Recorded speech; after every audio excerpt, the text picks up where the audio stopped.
What is up, everybody? Tech Chucker here, and today we're going to take a look at the Mafex or Mafex. Someone in the comments, please tell me what the actual pronunciation is. But we're going to take a look at the Mafex The Dark Knight Joker. Now, this figure is, or at least was when I first got it, which was several months ago, was one of my absolute favorite figures. Now, as I'm doing this review and I've been playing with this figure a little bit more in depth, I don't know that I can say it's my favorite. It's my favorite Joker, but that's because I only have two. But there are some major issues with this figure, and we will take a look at those and we'll try and be as honest as possible. But let's go ahead and crack this thing open and take a closer look. Starting out with the articulation on this figure. Now there's a lot of really good stuff going on with this figure, but there are some issues. Let's start with the head first, because there are double ball pegs on the neck and that peg into the head. So you've got quite a bit of range of motion within the head and neck, which is really cool. And I like this, and it's pretty unique to the figures that I have in my collection. So you can see he can look up a decent amount. It's not as far up as I would like, but it's still pretty good. And some of that is because of the trench coat and the collar causing some issues with that. And if you're careful, you can kind of get him looking up. He can look down really well. He can get his chin almost all the way down into his chest, which is great. Full rotation, side to side motion, and you can get some really nice angles and tilt within his head and neck, which is awesome. You can get some of those nice emotional looks. Moving into the shoulders, this is kind of where I have a lot more of the issues. There's you can see his arms come apart, and that's intended, I believe, and that just pegs back in. And what that is it's actually the elbow that pegs into the shoulder piece, and the bicep upper arm is actually a floating piece. And there's a lot of good rotation. There's, I believe, a ball peg and a hinge in the shoulder, and you do get good rotation. The problem is see, as you can see, those arms come apart really easily, and you do need to be careful as you peg that back in that you don't force it too much and actually get that in the wrong spot. So you can see he can get his arm pretty much all the way out, which is great. There is a full rotation of the arm, but you do need to be really careful as you're doing that, otherwise you're going to pop that arm off. You can actually slide or shift the arm up. I'm just having lots of trouble keeping this arm together. But you do have that bicep swivel. His elbows bend a little over 90 degrees, which is good. I don't have any complaints with the actual range of motion. It's just keeping that arm together. And then there is a ball peg with a hinge in the wrist, and you get really good range of motion there. It is hindered a little bit by the cuff, but that's okay. In the upper torso, he has what looks to be a double ball peg, I believe, in the upper torso, and then also in the lower waist area. It appears he's got about the same joint there, and he can crunch forward and back a decent amount. The jacket does hinder going back a little bit, but he's got rotation in the upper torso as well as at the waist, and he can also sort of crunch down, side crunch as well. In the legs, in the hips, he's got the double ball joint hips, which kind of float a little bit, and he can do the splits about this much, which is a little bit further than what we see on the typical Marvel Legends, so that's really nice. He can kick forward about this much, so pretty much all the way out, which is great. There's not a lot of kick back. Some of that is prevented by the jacket or the trench coat, but it's decent enough. It actually works pretty well. See if I can get the lighting to work a little bit better so you can see, and that's okay. There is an upper thigh swivel right at the base of the hip joint. Oh, there goes another arm. I wasn't even doing anything with that arm. We'll leave it off. And then he's got double jointed knees, which I actually like the way that they sculpted the knee. There is a bit of a gap.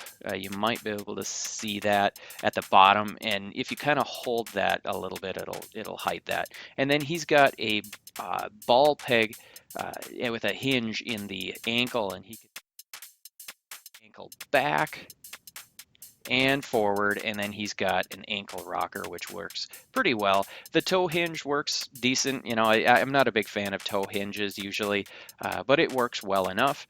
We'll see if we can put this arm back together on his right side.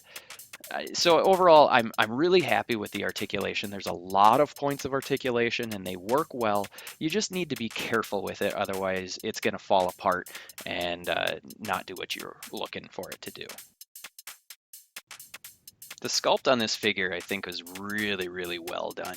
I think there's detail where there needs to be detail. I think it's just a really nicely sculpted figure. Let's start with the head, because this first head, his smiling head, is really, really cool. They sculpted it with so many details. You can see the wrinkles in his forehead. You can see the scars on his face.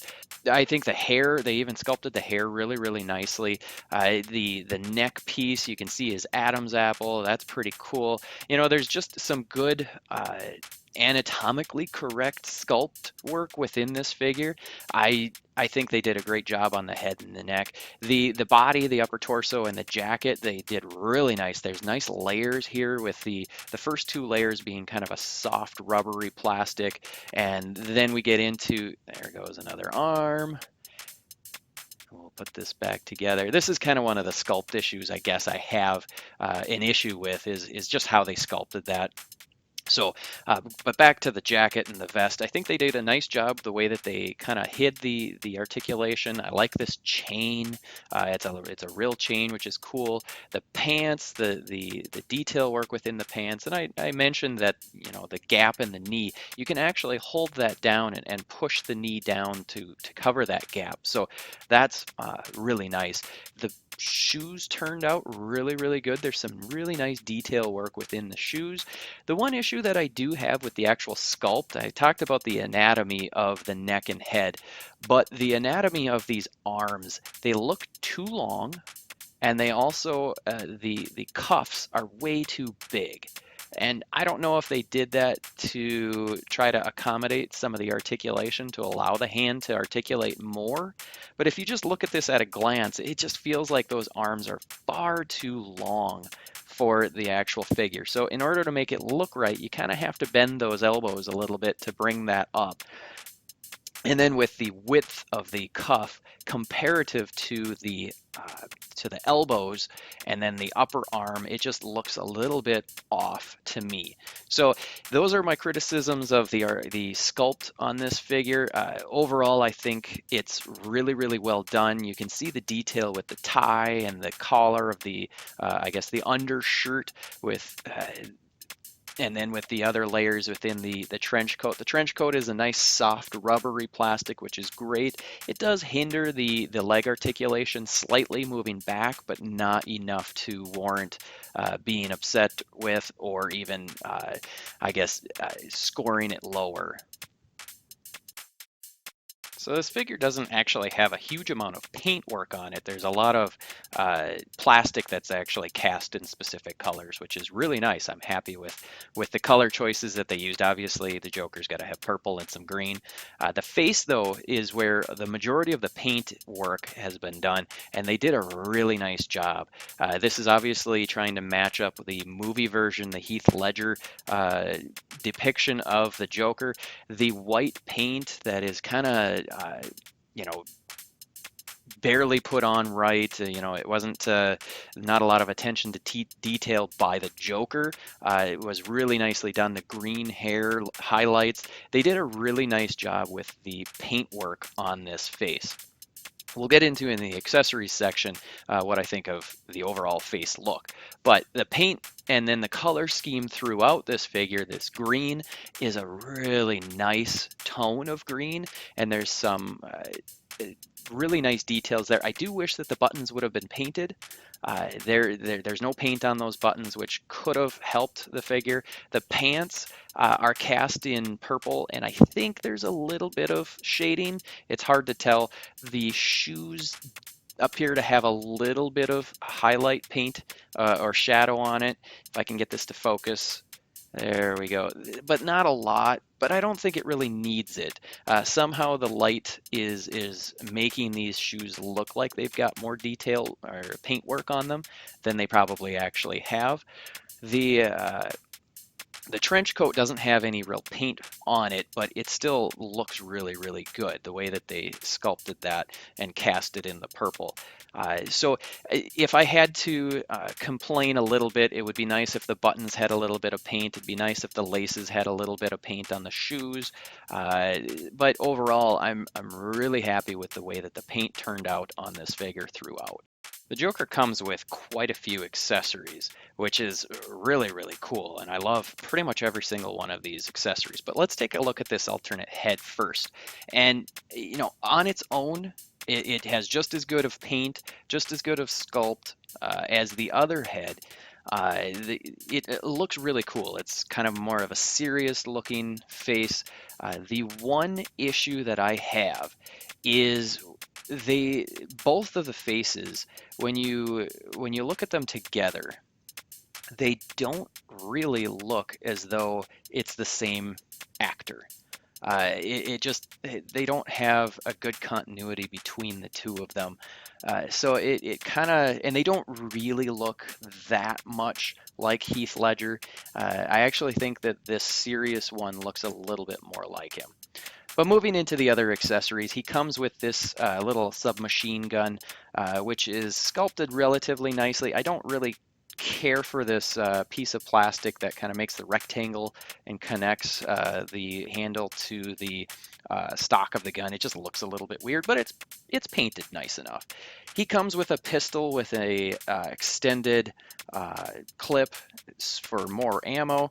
It's painted nice enough. It's got the silver on the top and the black on the bottom. There's no shading or anything, but at least there's some paint on it. I feel it's a bit small. It's a little bit too small for his hands, and it kind of gets lost in his hands, but it's nice enough. And then he comes with this teeny tiny little dagger, and it's nice enough. It's sculpted okay, and the blade is painted nicely. It's just really tiny. The cool weapon that he comes with is this rocket launcher, and this thing is painted nice. It's sculpted really well, and it just looks really good. He holds it really, really well in his hands. And the other thing that's kind of cool is you can actually pop the rocket off of the end, and it still looks pretty darn cool. And it's awesome that they allowed us to be able to pop that off for different posing as though he's already shot the gun. So that's a really cool accessory. Next up is this little set of cards, playing cards, that he can hold in one of the alternate hands that he comes with. Now, I like the paint on the front. The back doesn't have any paint. It would have been kind of nice if they had painted the backs of those cards, but that's okay. And then next up, he does come with a bunch of alternate hands. So he comes with a total of, 4 sets of hands. The one issue that I do have with some of the hands is they don't really function as well as I'd like, but he comes with these open hands. They're kind of relaxed. Maybe he's going to slap somebody with them. He comes with a set of, see if I can find them all. He comes with a set of fist hands, and those are sculpted really, really nicely. There's not a lot of paint on these, if any paint on the hands, but that's okay. They're sculpted really, really well. Okay, so he comes with this hand, which is the hand intended for him to hold his deck of cards splayed open. And this hand really works very well, very well. I like that hand. He comes with this hand, which is intended to hold his little dagger, which we'll see if I can get this to sit in there for the camera. And you just kind of slide that in, and he holds it in a nice little angle there. Again, I kind of feel like that dagger's too small. It kind of gets lost in the mix. and he's easy for you to lose also. And then he comes with this finger, it's a pointing finger, and I typically use it so that he can be shushing someone, but it's a nice enough looking finger. I think you could use that to hold the pistol as well, as though he's holding his finger over the trigger guard. And you can see those just peg in like that. It's a pretty standard ball peg with a hinge. And that pegs in just like this. Sometimes they're a little bit tough to get on, but it works pretty well for the most part. And I really like this stand. It's really great because you can actually take the clamping piece off and you just get a peg. So you could use this with one of your other, maybe your Marvel Legends. There's joints in here. I had to tighten mine with a screwdriver, and because otherwise it wouldn't hold the weight of the figure. But this is a really nice stand for this figure. It works great. So overall, I am totally stoked with all of the accessories that this figure comes with. I mean, it just, there's so many little pieces that this figure comes with. It gives you so many different posing options, and I couldn't be happier. There are a few little issues with the hands not always being able to hold the gun as well, the little pistol as well as I'd like, but in the end, I'm still super satisfied with all of the accessories we got.